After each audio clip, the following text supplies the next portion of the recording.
Welcome to this quick Excel tutorial. Today, we'll learn how to customize the Quick Access Toolbar to make your work within Excel faster and more efficient.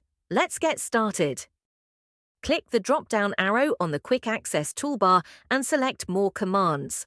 In the window, choose Data tab from the drop-down. Find Launch Power Query Editor and refresh all. Click Add and hit OK. That's it. The Launch Power Query Editor and Refresh All button is now ready for one-click use. What is your favorite Excel Quick Access Toolbar shortcut? Add in the comments section below. Thanks for watching.